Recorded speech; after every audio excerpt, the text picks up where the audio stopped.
Olá pessoal, sejam todos muito bem-vindos aqui ao nosso LAC Concursos. Eu sou o professor Alex Mendes e na nossa aula do dia de hoje nós vamos falar lá sobre a organização do Estado brasileiro. Então vamos lá, vamos perder tempo não, vamos olhar o tema da nossa aula de hoje. Bom pessoal, nós estamos falando aí de geopolítica brasileira, né, para a prova da Polícia Rodoviária Federal, especificamente sobre a organização do Estado brasileiro. Nossa primeira tarefa, então, pessoal, é a gente tentar entender um pouquinho lá a respeito do nosso edital, né? O nosso edital traz lá o primeiro tópico, que é o Brasil político, nação e território, organização do Estado brasileiro, a divisão interregional do trabalho e da produção no Brasil, a estrutura urbana brasileira e as grandes metrópoles, a distribuição espacial da produção no Brasil e movimento migratório interno, a evolução da estrutura fundiária e problemas demográficos no campo, integração entre indústria e estrutura urbana, rede de transportes e setor agrícola no Brasil, geografia e gestão ambiental, macrodivisão natural do território brasileiro, em bioma, domínio e ecossistema, e a política de gestão ambiental no Brasil. Bom, nós queremos começar então, né, pelo nosso primeiro tópico lá, mas só fechando aqui, continua o edital, o Brasil e a questão cultural, a integração do Brasil no processo de internacionalização da economia, o século XX, urbanização da sociedade e cultura de massa. Bom, agora sim, vamos lá para a organização do Estado brasileiro. E para a gente começar a nossa fala, né, você se recorda lá que a Constituição da República, no título 1º dos princípios fundamentais, ele diz lá para a gente assim: a República Federativa do Brasil, formada pela união indissolúvel dos estados, dos municípios e do Distrito Federal, constitui-se num Estado democrático de direito. Então vamos comentar isso aqui, né?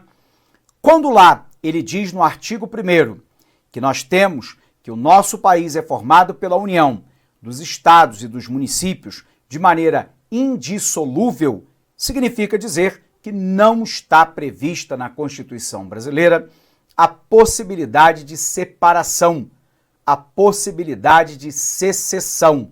O Brasil não permite que nenhuma das suas áreas se tornem áreas independentes, autônomas do Estado brasileiro. O que significa dizer, portanto, que o nosso país ele não faculta a nenhuma porção do seu território que esse território decida por um processo de independência ou de autonomia do restante da União. Isso é particularmente importante, pessoal, quando a gente considera que há algum tempo atrás surgiu um movimento, lá no sul do país, chamado O Sul é o Meu País. Integrantes lá desse movimento, que reuniam partidários do Paraná, Santa Catarina e Rio Grande do Sul, queriam criar lá o Estado do Pampa, portanto, um Estado independente do Brasil. Chegaram até a organizar de maneira informal, sem apoio legal, sem nenhuma estrutura de apoio jurídico, um plebiscito para saber se a população queria a independência do restante do território brasileiro. Entre os seus partidários, obviamente o movimento teve maioria, mas sequer a maioria da população de Paraná, Santa Catarina e Rio Grande do Sul concordaram com o movimento. Resultado, o Brasil não abre nenhuma possibilidade para que haja secessão, independência, autonomia do Estado brasileiro. Mas ele diz mais, ele diz o seguinte, ele diz lá para a gente que o Brasil, formado pela união indissolúvel dos estados e municípios e do Distrito Federal, constitui-se lá num Estado democrático de direito. Bom, então eu primeiro tenho que entender o que nós estamos chamando de um Estado democrático. Estado democrático é aquele que permite o o pluripartidarismo, a alternância no poder, que permite o escrutínio secreto do voto e a decisão popular de escolher os seus representantes do poder executivo e legislativo, diz respeito à liberdade de organização, à liberdade de ir e vir, diz respeito à liberdade de opinião, diz respeito lá à liberdade de manifestação. Isso que caracteriza um Estado democrático, a alternância do poder e, de fato, o poder emanando do povo. Por um outro lado, nós vivemos um Estado democrático de direito, o que significa dizer que nós vivemos sobre o império da lei, a começar lá pela nossa Constituição e por todas as legislações infraconstitucionais. E isso que vai fundamentar o Estado brasileiro. Observe aqui.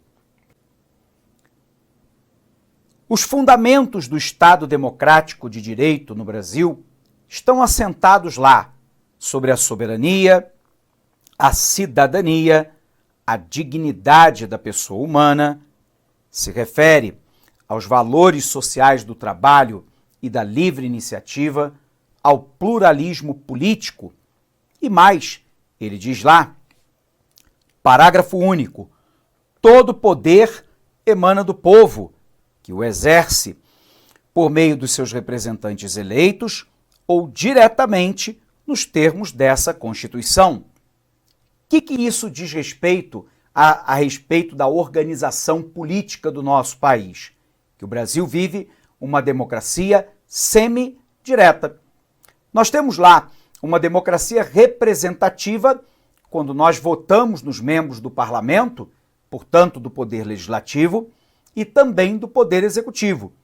Em tese, esses são os nossos representantes lá para poder dar o ordenamento legal do país através do poder legislativo e também de organizar o papel do governo nas suas políticas públicas, nas maiores demandas da sociedade brasileira.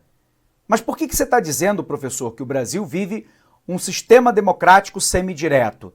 Porque em determinados momentos a população brasileira será chamada a dar a sua opinião através de plebiscito, de referendo ou ainda da proposta de legislação de origem popular.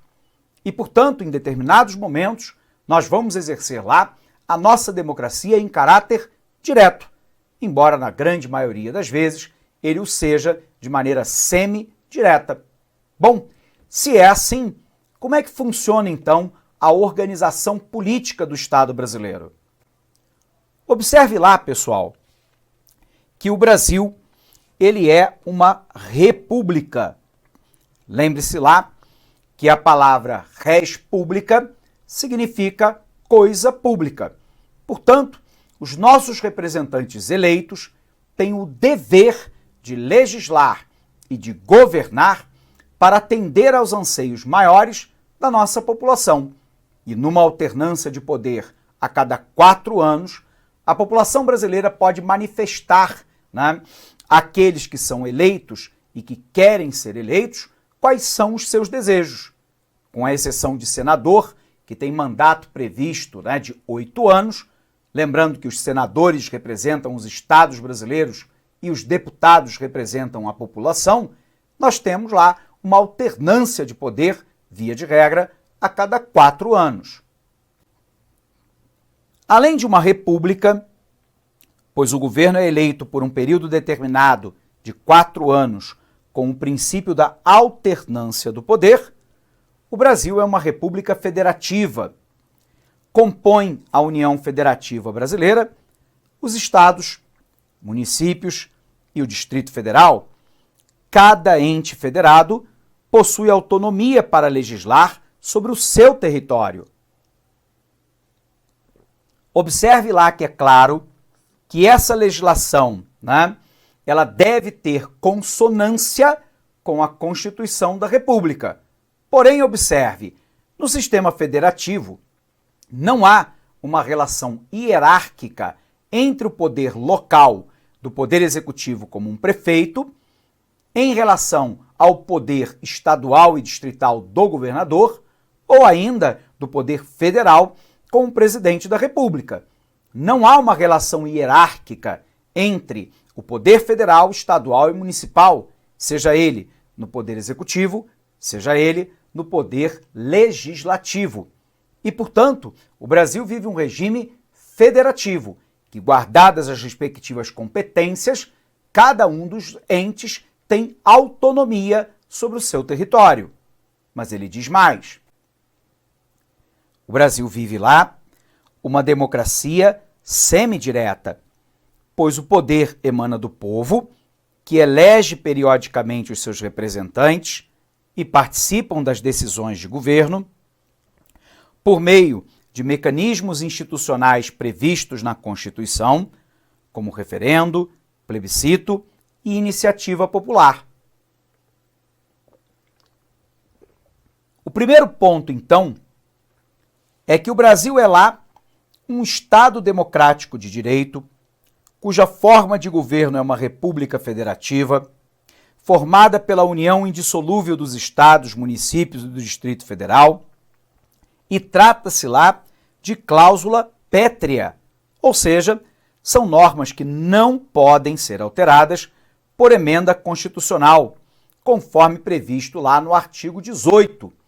Daí que os nossos professores de Direito Constitucional aqui do LAC nos alertam insistentemente. O Brasil vive, na visão de alguns, uma Constituição super rígida. Isso porque existem determinados pontos da Constituição que não podem ser alterados pelo legislador ordinário. Só poderia ser alterados se constituída uma nova Constituição. Portanto, são cláusulas pétreas que não podem ser modificadas. Observe aqui. Diz lá o artigo 18. A organização político-administrativa da República Federativa do Brasil compreende a União, os Estados e o Distrito Federal e os municípios, todos autônomos nos termos desta Constituição.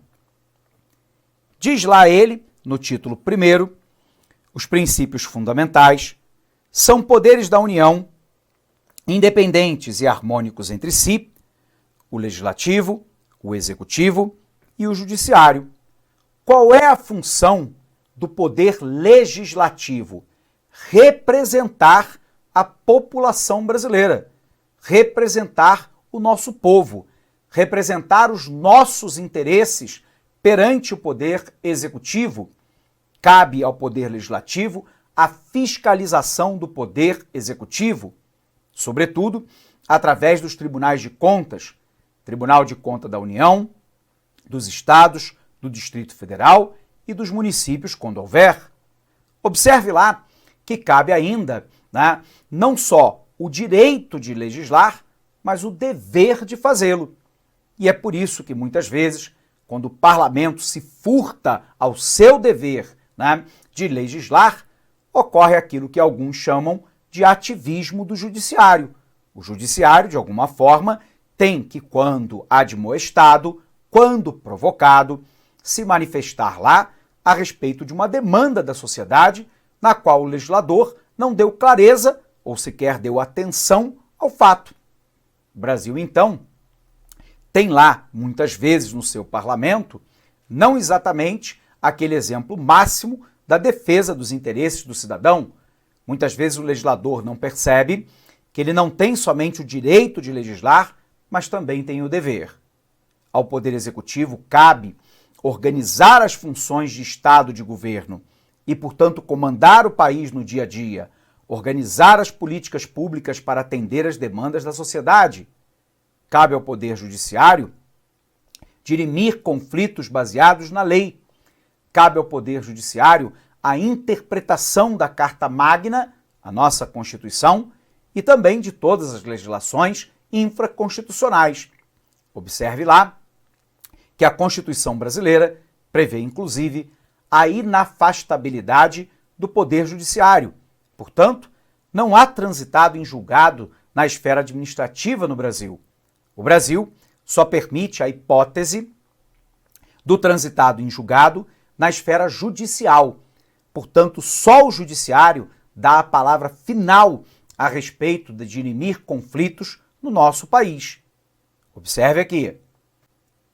Eu tenho lá então, o Poder Legislativo, que tem como funções representar o povo brasileiro, legislar sobre os assuntos de interesse nacional e fiscalizar a aplicação dos recursos públicos.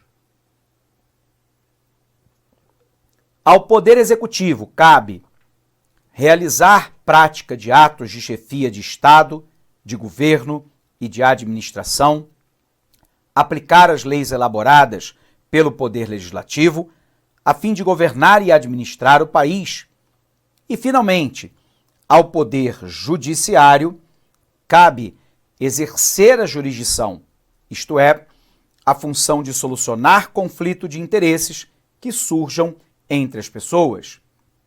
Sendo assim, a composição dos poderes no Brasil é assim formatado. No Legislativo, eu tenho o Congresso Nacional bicameral, a Câmara dos Deputados, que representa a população dos estados, e o Senado da República, que representa os próprios estados. As Assembleias Legislativas Estadual e Distrital, com deputado e deputado estadual e distrital, a Câmara Municipal com vereadores, o Poder Executivo do Governo Federal, representado pelo presidente e o vice da República, os ministros de Estado, governos estaduais e distrital, com governador, vice-governador e secretário estadual, prefeitura municipal, com prefeito, vice-prefeito e secretário municipal, e, finalmente, o Poder Judiciário, com o Conselho Nacional de Justiça, o Supremo Tribunal Federal, o Superior Tribunal de Justiça, e daí os tribunais regionais, federais, do trabalho, eleitoral, militares, tribunais dos estados e do Distrito Federal. Dessa maneira, nós temos o segundo ponto, Ao definir como seus princípios fundamentais a independência entre os poderes da União, que são o Legislativo, o Executivo e o Judiciário, adota-se lá um sistema presidencialista de governo. Opa, vamos falar disso aqui. Quando nós falamos de um sistema presidencialista de governo, nós estamos falando que o presidente da República, ele ocupa uma função dupla. Ele é o chefe de Estado e é também o chefe de governo. Ele é o chefe de Estado porque ele representa o país. Ele assina tratados internacionais, ele declara guerra, ele celebra a paz, ele é o comandante em chefe das Forças Armadas, mas ele também é o chefe de governo. Ele comanda a máquina administrativa do Executivo no dia a dia, ele formula e implementa políticas públicas, ele implementa a legislação vigente. Observe que nem todos os países do mundo é assim. Eu tenho, por exemplo, o Japão e a Inglaterra, que têm um regime de monarquia parlamentarista, onde o chefe de Estado é o monarca, a rainha Elizabeth II na Inglaterra, o imperador Hirohito no Japão, e o chefe de governo é o primeiro-ministro, eleito pela maioria do parlamento. Eu posso ter ainda um regime lá parlamentarista, onde o presidente é o chefe de Estado e o primeiro-ministro é o chefe de governo. Observe lá que o Brasil, em 7 de setembro de 1993, ratificou lá a possibilidade da manutenção do regime presidencialista no Brasil. E, portanto, aqui, o presidente é o chefe de Estado e é também o chefe de governo. Vamos olhar para cá. Em 7 de setembro de 93, por meio de plebiscito, foi ratificado o regime presidencialista e, portanto, nós estamos falando que no presidencialismo